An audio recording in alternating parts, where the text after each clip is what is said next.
Your career is about to skyrocket. Something is shifting in your life right now. And it's not loud. It's subtle, internal, almost easy to dismiss. But if you're honest, you've felt it.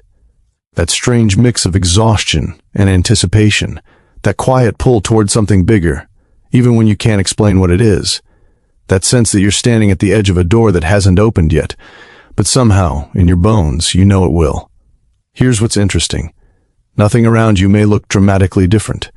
You might still be in the same room, the same routine, the same circumstances, the same face in the mirror every morning, and yet you are not the same person. There's a version of you forming beneath the surface.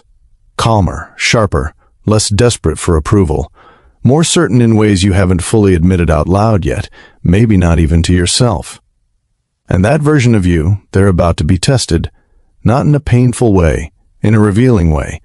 Because when the opportunity comes, and it's closer than you think, it won't just ask, "Are you talented?" It will ask, "Do you believe you're ready?" Stay with me.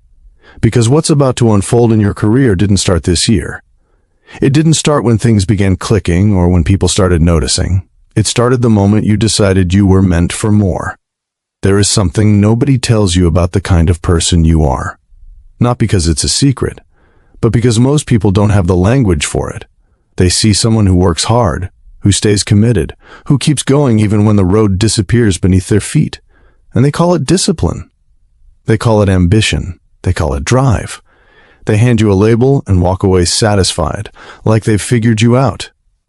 But that's not really what it is it? What you've been living with, quietly, privately, sometimes painfully, is something much older than ambition. It's a feeling that started somewhere deep inside you, probably long before you could explain it or defend it or even fully trust it yourself. A knowing. Not the arrogant kind. Not the loud kind that announces itself in rooms and needs an audience to survive. The quiet kind. The kind that sits in your chest at 2 a.m. when everything is still and you're staring at the ceiling thinking, "There is something I'm supposed to do here. I don't know what it looks like yet, but I can feel it waiting for me." That feeling has been your closest companion, and also at times your heaviest weight. Here's what people don't realize about someone like you. The devotion that everyone admires from the outside. The consistency, the growth, the forward movement that never quite stops. It didn't come from confidence. Not at first. It came from something far more complicated than confidence, far more raw than that. It came from a deep, almost aching need to justify the feeling, to prove to yourself that the knowing wasn't delusion, that you weren't foolish for believing in something you couldn't yet see or touch or show anyone else, because nobody was handing you a map. Nobody was standing at the beginning of this road saying, "Yes, keep going, it leads somewhere real." You had to decide that on your own. Over and over again. You have spent years building something that had no blueprint, no roadmap, no guarantee that any of it was going to amount to anything visible, and the loneliest part of that, the part nobody really sees when they admire you from the outside, is that you couldn't fully explain to anyone why you kept going. Because how do you explain faith to someone who has never felt it? How do you tell someone that you're following breadcrumbs you can barely see yourself, that you trust them completely, and that you're also terrified every single day? And have all of that make sense in a single conversation? You couldn't. So you didn't. You just kept moving. And here is where it gets interesting. Here is the part that even you might not have fully understood about yourself until this moment. The path you've been walking, the winding, unpredictable, often lonely path, it wasn't just building your career. It was building you. Specifically, quietly, intentionally. As if something larger than you knew exactly what it was doing, even when you didn't. Every lesson that landed faster than expected. Every shift that felt almost too quick to process. Every moment you thought you were falling apart only to realize days later that you were actually falling into place. That wasn't coincidence. That was the result of someone who has been paying attention their whole life. And here's the insight that most people miss entirely. The one that changes everything when it finally lands. The reason your growth has been so accelerated isn't because you're exceptional in the way the world defines exceptional. It isn't because you're more disciplined or more talented or more deserving than anyone else. It's because you feel things fully. You don't bypass. You don't numb. You don't file difficult emotions away in a drawer, lock it shut, and convince yourself you'll deal with it later. The way so many people do, the way most people do, because it's easier and the world rarely punishes you for it. You sit with things. You turn them over in your hands.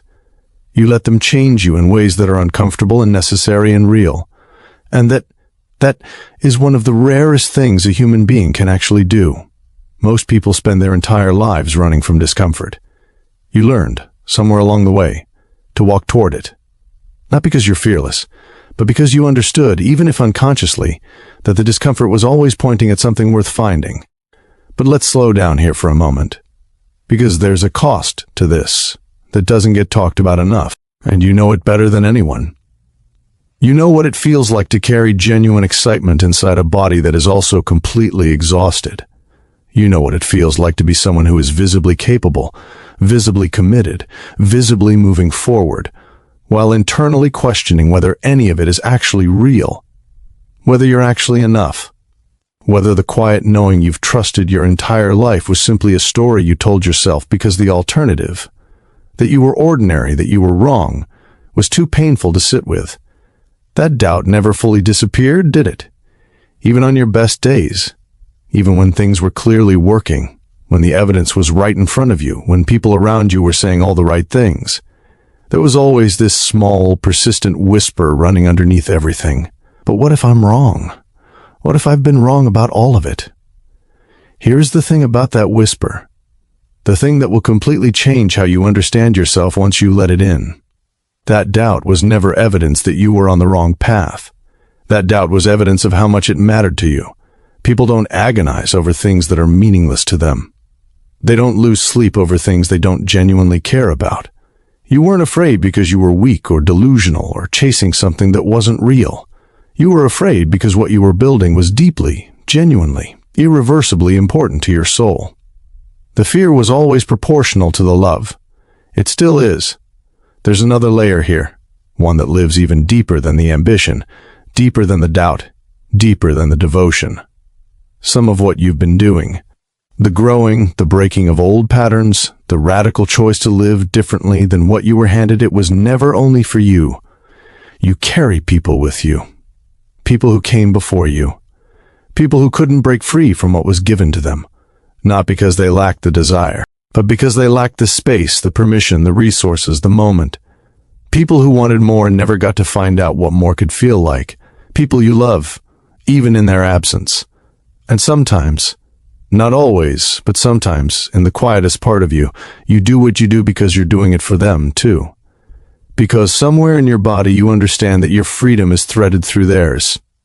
That when you choose differently, something shifts not just in your own life, but in the larger story you belong to. That you are not just living for yourself, but for every version of yourself that never got to exist before you arrived. That is not a small thing. That is an enormous thing. And you carry it with such quiet grace that most people around you have absolutely no idea it's even there. Now here is the shift, the unexpected one. You have been so focused on becoming that you forgot to notice what you've already arrived at. So locked in the process, so devoted to the journey, so committed to the next level that you haven't fully stopped, not really stopped. To recognize that the person you were reaching for, you are already becoming them. The transformation isn't waiting for you somewhere further down the road. It is happening in real time, inside you, right now, in the way you think and speak and choose and feel, in the things that no longer bother you the way they once did, in the reactions you no longer have, in the boundaries you're finally holding without explaining yourself to death. The version of you that you've been working toward is already here. Incomplete, yes. Still unfolding, absolutely, but here, present, breathing. And when that realization truly lands, not just intellectually but in your chest, it feels like grief and relief arriving at exactly the same time. Because you've spent so long in the becoming that you don't quite know what to do with the being. This is the psychological truth that almost nobody in this space talks about honestly. When someone who has worked long and hard in the quiet, unseen, unvalidated, moving forward on faith alone, suddenly begins to stand at the edge of real visibility, real recognition, real expansion, they don't always feel joy first. They feel exposure, They feel a strange, disorienting mourning for the version of themselves that existed in the safety of being unknown. Because being unseen, as uncomfortable and frustrating as it was also a kind of protection. It meant the work couldn't be judged yet. It meant you couldn't fail in front of anyone. It meant the dream stayed perfect and untested, held safely in your own hands where nothing could touch it. Visibility changes that, and part of you knows it. But something in you has shifted, and this is the part that matters. The desire to stay hidden has started to feel smaller than the desire to be fully seen. The fear of exposure has started to feel less suffocating than the fear of never actually showing up for the life you've been privately building toward.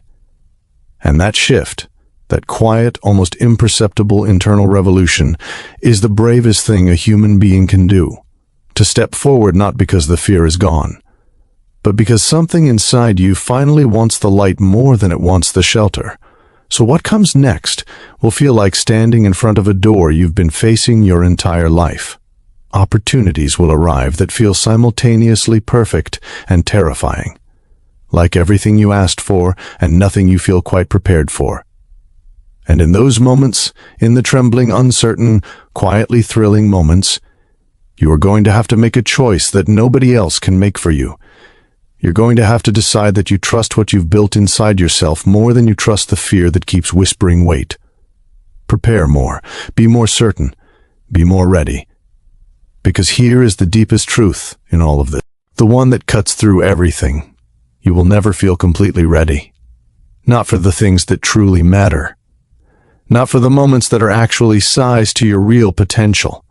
Because the readiness we imagine, that calm, unshakable, completely certain feeling, it doesn't come before the leap. It comes after. It comes from finding out on the other side that you could hold it, that you could carry it, that you were, all along, far more capable than fear ever allowed you to believe. What you are moving toward is not just external success.